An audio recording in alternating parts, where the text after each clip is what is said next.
great question. It says in Pirkei Avos, having the Talmidav of Aaron, you should be of the students of Aaron, the high priest. Aaron. Mhm. Love the creatures and draw them closer to the Torah. The Brios, the Lubavitch explains, the Brios means literally creations. The way what it really means is love those that have no other merit than that they are created beings.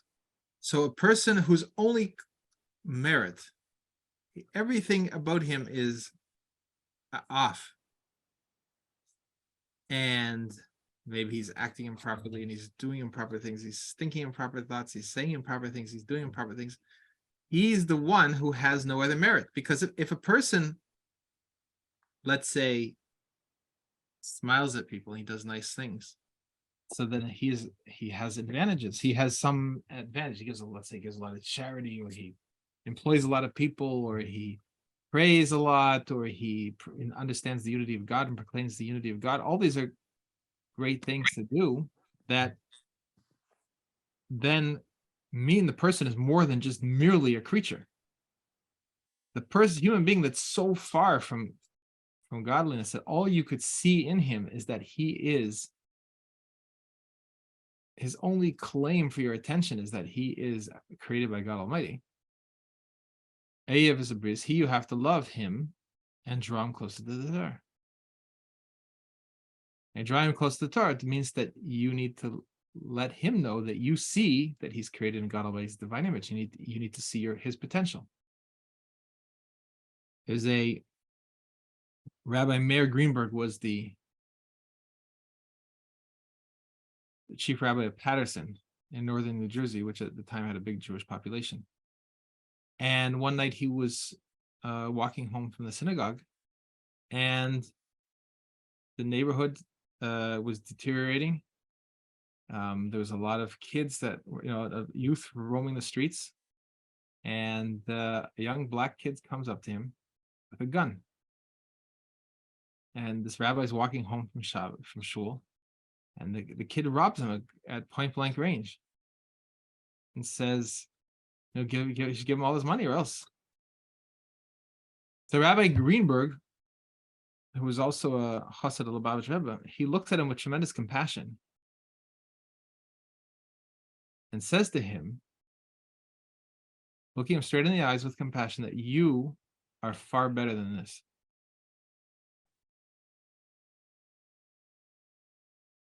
And the kid was moved and he ran away. Now, that shows you how deeply ingrained it has to be in your mind and in your heart, the value of this human being.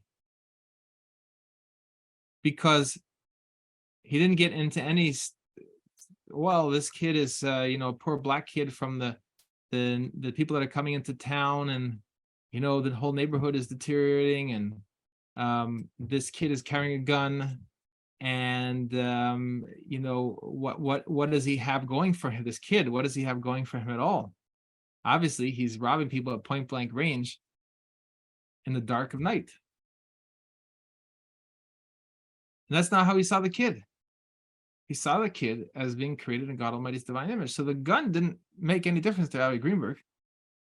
The gun was just, so to speak, an excuse, an opportunity to have presented itself that they're now forced into a conversation. This kid out of desperation,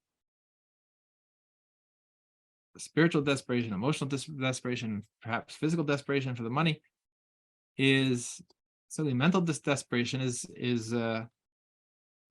stopping Rabbi Greenberg, and now Rabbi Greenberg is going to convey to him what Rabbi Greenberg really thinks about him.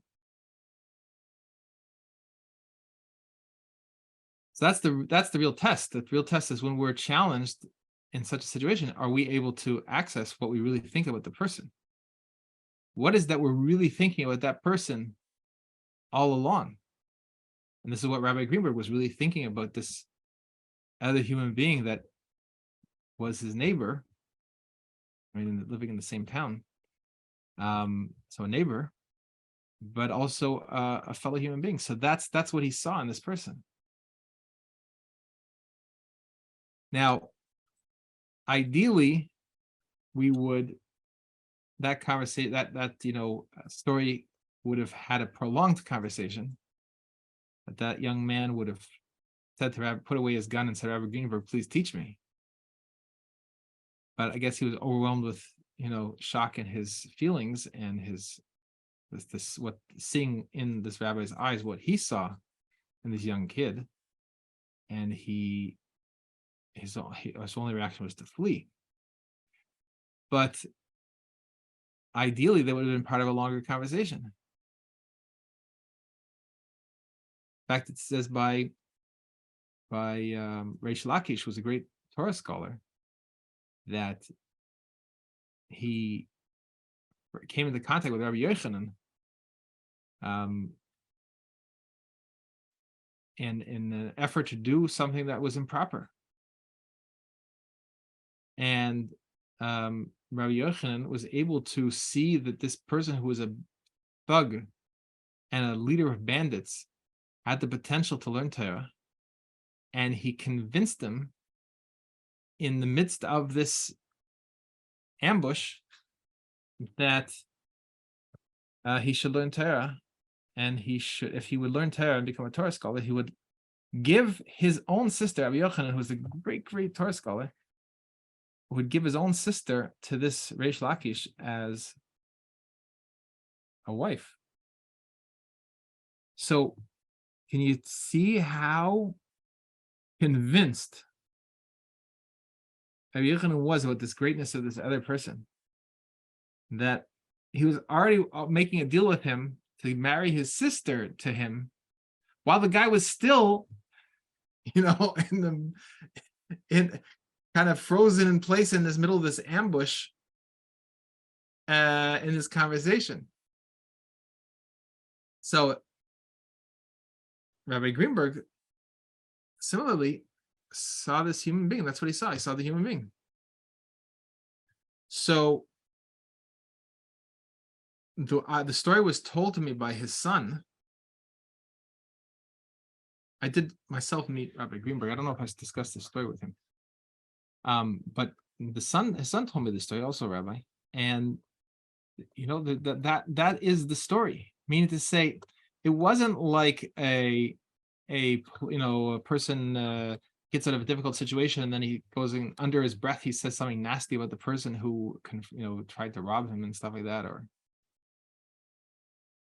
nothing negative. But there's nothing in the way the story was conveyed to me. Nothing negative was thought or said about this kid who was carrying a weapon and threatening to kill if he didn't get the money one. Now, as it turns out, Rabbi Greenberg, I think it was on a Friday night, so Rabbi Greenberg didn't have any money on him.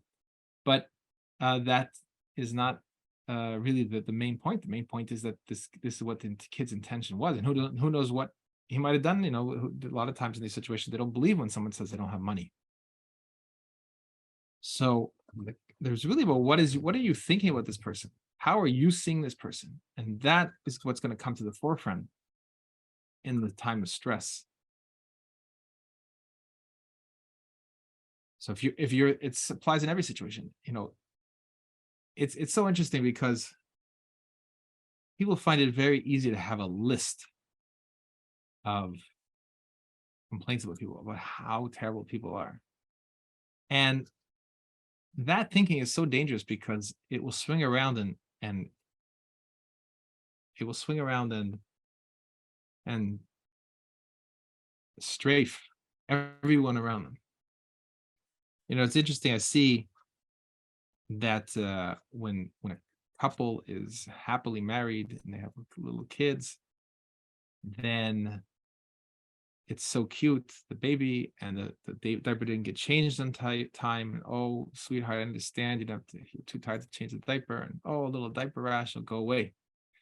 If one of the spouses is in a mood of hostility, and the relationship is not going well, or God forbid they're with lawyers and in court and stuff like that, that exact same scene is going to be written up in an affidavit by one lawyer presenting to the judge how the other parent is a completely neglectful, abusive parent because the child had a diaper rash and was left unchanged for 3 hours with a wet diaper. And this, what kind of negligence is this? So you can see that a hostile mindset towards other people will take something that the very same thing, we're not even able to perceive people correctly, because the very same thing, which is so just part of life and, of course, so understandable, that one of the parents was, home alone with the kids and so overwhelmed and tired, and, it was the third diaper in 20 minutes. And that's so understandable. All of a sudden, when a person's hostile, there's no merit to the person. Everything's wrong with them. They start writing, they talk about them as if they're some sort of really like a terrible person. So we really have to see that is really about our perception. Nothing changed in the person. It's just changed in our state of mind. How are we looking at the other person? So do we see the other person as a human being who's struggling with whatever they're struggling with? It could be just trying to keep up with some of the day-to-day activities in life, and it could be someone's caught in some terrible thought process about himself thinking other people are evil and following through with acts of hostility against other people. Whatever it is, it's still he's off track. So the answer to your question is the concept is to be clarified, is that when we say love that you quote, love thy enemies, we're not going around offering, or shouldn't be. There's some people whose minds have become twisted enough that they will do this. They'll go offer flowers to the people who are machine gunning. We're not Torah is not pacifism. On the contrary, the Torah says if someone's coming to kill you, you have to get up and kill them first. You have to judge at the moment in time, what is this person going to do? Now, Rabbi Greenberg saw an opportunity to speak to the heart of this young man.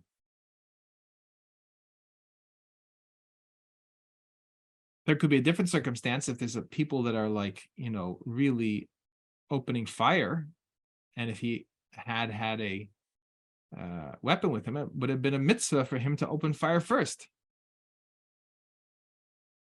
If his perception was that it was that's what required, that's what Torah requires. So it's not about love thine enemies in the sense of we're just going to let them do whatever they want. It's about that. So you have to understand, what is the other rabbi that you spoke to? What is he responding to? What did he think was meant by that, and so forth. But we have an instruction to love the creatures and draw them close to the Torah, meaning even the people whose only merit is to be a created being, him you have to love and try to draw him to the Torah, and draw him to the Torah. And as we know, that as we've learned in other learnings that you participated in, that if the words are not coming from the heart, it means there's something. If the words are not going into his heart, they're not coming from my heart, and that means there's something that's not soft in my heart. My heart, I'm not accessing my own heart properly. So one last thing I'll say on the subject is, when we look and see that, and we take responsibility for what's going on in the world. Say, okay, you have a group of people that are hostile. They're chanting evil slogans, and they're shooting missiles, or they're killing people, and these kind of things. So you could say, oh, they're so terrible. You could also say, well, this is the state of man's thinking if he's not taught the divine principles in the Torah. And whose responsibility is to teach him the divine responsibilities in the Torah? That's me. That's why I'm here in this world. So if he's in this, or he or his friends or his whole country, these people are in a terrible state of a low state of mind, and of spewing hatred and violence and doing terrible things and killing people, the correct way to look at them is, well, they are behaving this way because we did not reach them first with a message of hope. Now, again, if the person is insistent on doing that way, and he, refuses to in any way, he's going to insist on his way of being murderous, then you might have to kill him first. But that's not really where the end is. That's not really the end goal of God Almighty. If Abraham is praying to God Almighty and arguing with God Almighty to save the people of Sodom and Gomorrah, they shouldn't be destroyed, then our goal is not really to kill first all the people who want to kill. That might be an act of last resort that the Torah requires, but the Torah is telling us that you should be thinking of every possible way to reach that person well in advance of even coming close to that type of situation. And I may always say one last thing, but you have to learn to understand, what does Mashiach look like? So the Rebbe says that those who are our greatest opponents will become the greatest allies of the Torah and of the Jewish people and of promoting the knowledge of God in the world. So what's going to shift is how I look at them. Because when they see me looking at them that way, they're going to be touched, and they will realize that there is hope for them, that I'm not writing them off. I'm not holding against them a list of all their crimes and grudges against them. If they, as soon as they see in another human being's eyes that they'll be looked at with compassion as for who they really are, then they will know that there's a door open, that their creator, has a door open for them. And other human beings are going to accept them. So then it becomes just a matter of time until they return home to who they really are, to that place of tranquility, to knowing their creator, to being in right relationship with their fellow human beings. So the way that's going to be triggered is because I'm looking at them that way. And hopefully, if you're spending enough time learning together, and what we're learning here, you will start to walk around the streets and walk around the world and look in the newspaper that way and see. You'll be able to see what they really are. It says in the Lubavitch, the Nusach HaRisider, that the first Lubavitch ever wrote, writes that it's proper to say before the beginning of the prayer service that I accept upon myself the positive commandment to love my fellow as myself. In order to connect to God Almighty, you have to be at ease with your fellow human beings. And Reb Mendel Futterfass, who was a Chabad Chassid, who was of the previous Lubavitch Rebbe, and the Lubavitch Rebbe, he was imprisoned in Russia for his activities in increasing Judaism, Torah and mitzvahs in Russia, spent many years in Siberia.